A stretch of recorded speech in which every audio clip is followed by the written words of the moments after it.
نبی اکرم شفیع اعظم.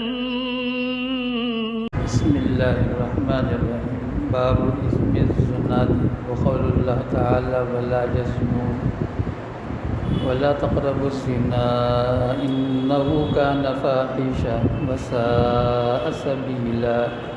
وبه قال اخبرنا داود بن شبيب قال حدثنا حمام بن قتادة اخبرنا انس قال له حدثنكم حديثا لا يحدثكم احد بعدي سمعت من النبي صلى الله تعالى عليه وسلم يقول لا تقوم الساعة وإما قال من أشراط الساعة أن يرفع العلم ويظهر الجهل ويشرب الخمر ويظهر الزنا ويقل الرجال ويكثر النساء حتى يكون للخمسين امرأة القيم الواحد.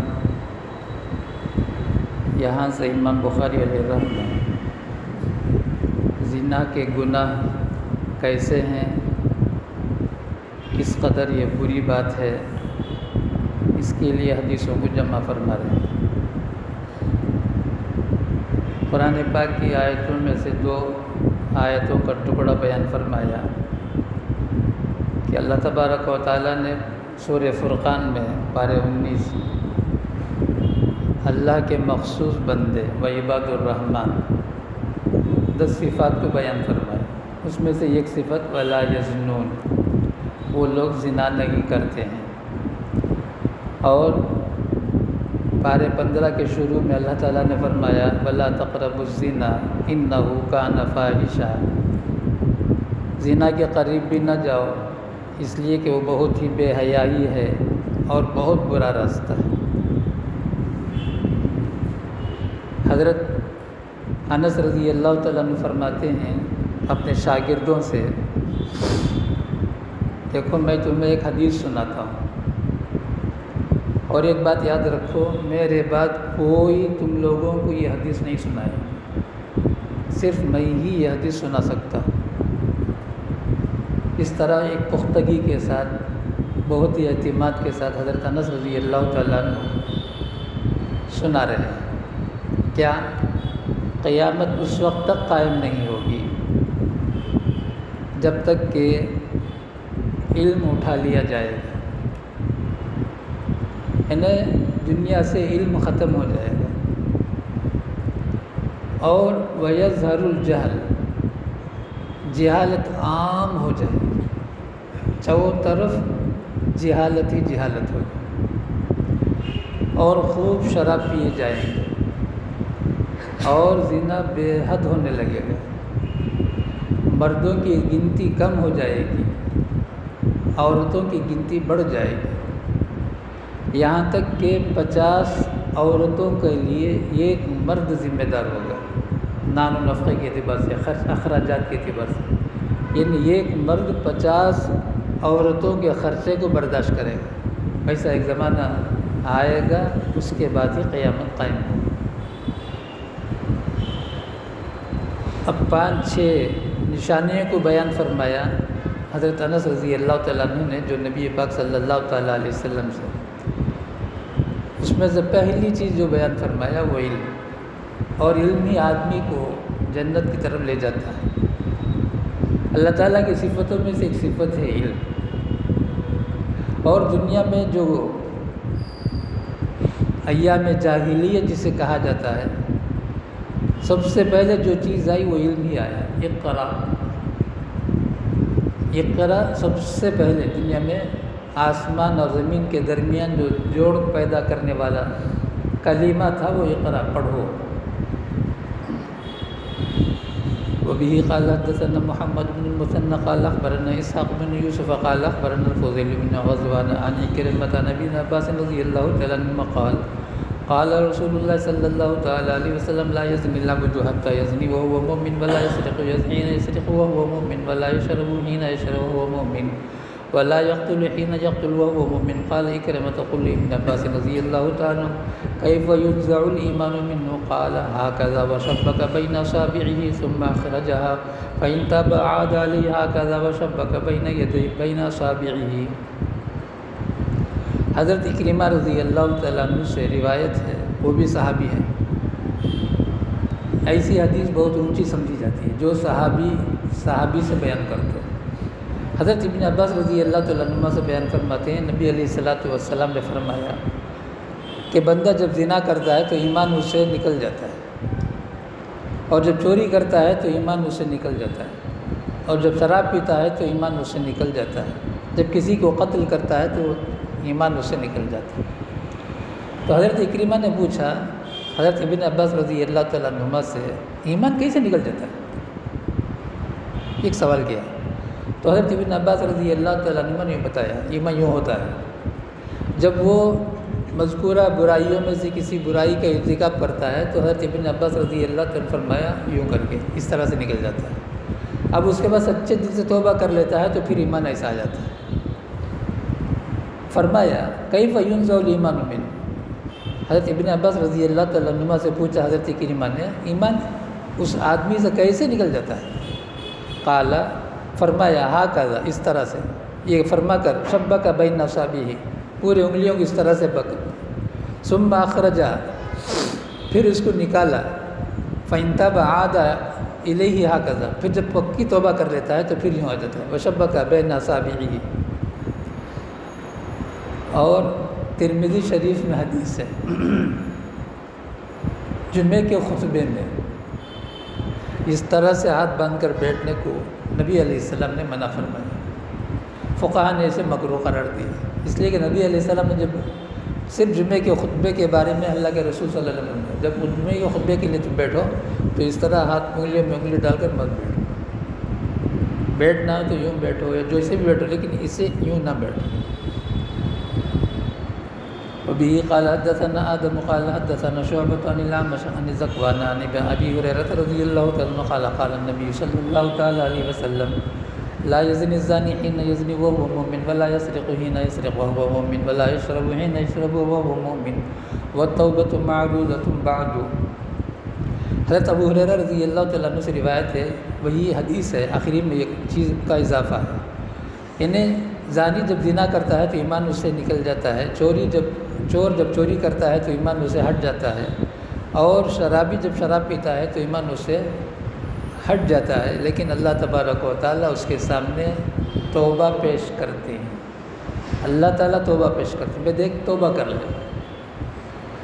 حدیث پکی ہے، التائب من الذنب کمن لا ذنب لہ، کئی صحیح گناہ کیا ہو، اللہ کے رسول نے تو فرمایا 80 سال مثال دیا، 80 سال کفر و شرک کے دلدل میں پھنسا ہو، سچے دل سے توبہ کر لے تو اللہ تعالیٰ اس توبہ کو بھی قبول کر لیتا ہے، ایسا تو قبول کرتے ہیں گویا اس نے پوری زندگی گناہ ہی نہیں کیا ہے، کمن لا ذنب لہ۔ وبہ قال حدثنا عمرو، اب ویسے بھی شعبان شروع ہو چکا ہے، آنے والا ماہ مبارک اسی لیے آ رہا ہے کہ ہر آدمی کو اللہ تبارک و تعالیٰ ہر ایمان والے کو تقوی والا دیکھنا چاہتا ہے، کیوں یا ایھا الذین آمنوا، اے ایمان والو، تو جس کے پاس بھی ایمان کلمہ ہے اللہ تعالیٰ یہ چاہتے ہیں وہ تقوی والا ہو جائے، اس کے لیے بہترین نسخہ اور رمضان کا مہینہ، بڑا آسان مہینہ۔ وبه قال حدثنا عمرو بن علي قال حدثنا يحيى قال حدثنا سفيان قال حدثني منصور وسليمان عن ابي وائل عن ابي ميسرة عن عبد الله رضي الله تعالى عنه قال قلت يا رسول الله اي الذنب اعظم قال ان تجعل لله ندا وهو خلقك قلت ثم اي قال ان تقتل ولدك من اجل ان يطعم معك قلت ثم اي قال ان تزاني حليلة جارك قال يحيى وبه قال حدثنا سفيان قال حدثني واصل عن ابي وائل عن عبد الله قال قلت يا رسول الله مثله۔ حضرت عبداللہ بن مسعود رضی اللہ تعالیٰ عنہ نے فرمایا، میں نے پوچھا نبی علیہ السلام سے سب سے بڑا گناہ کیا ہے؟ اللہ تعالیٰ کے ساتھ کسی کو شریک کرنا، یعنی اللہ تعالیٰ سے جو امیدیں جو عقیدے ہماری ہونی چاہیے، ایسا عقیدہ مخلوق میں سے کسی ایک کے ساتھ ہونا، کلمہ بھی پڑھتا ہے سب کچھ کرتا ہے لیکن اس کا عقیدہ اس کا ذہن ایسا بنا ہوا ہے میری دنیا یہی بنائے گا، یا مجھے اولاد فلاں جگہ سے ہی ملے گی، یہ بیماری کی شفا مجھے فلاں جگہ سے ملے گی، میری بے روزگاری فلاں جگہ سے حل ہوگی، اس قسم کا جو ذہن ہے وہ سب اسماعیل ہے۔ یہ سب چیزیں آنکھیں بند ہونے پر پتہ چلے۔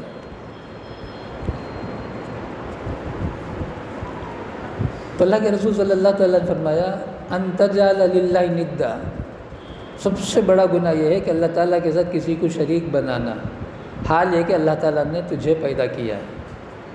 پھر پوچھا میں نے ثم ایّ، جی یا رسول اللہ اس کے بعد کون سا گناہ؟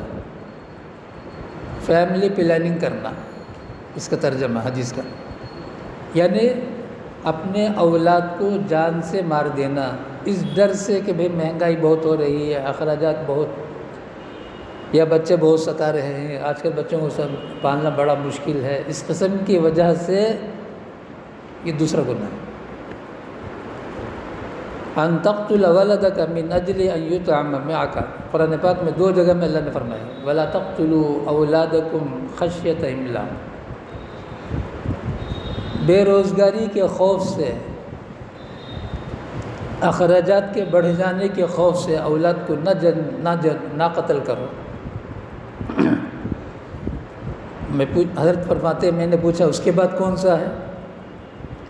فرمایا ان تزانی حلیلۃ جارک، اللہ تعالیٰ امت کی پوری حفاظت کرے، پڑوس کی بیوی سے زنا کرنا۔ زنا بہت بری بات ہے، لیکن بہت بڑی گناہوں میں سے 2 گناہ کے بعد جو تیسرا گناہ ہے پڑوس کی عورت سے زنا کرنا، اس لیے کہ پڑوس پر پورا اعتماد کرتا ہے،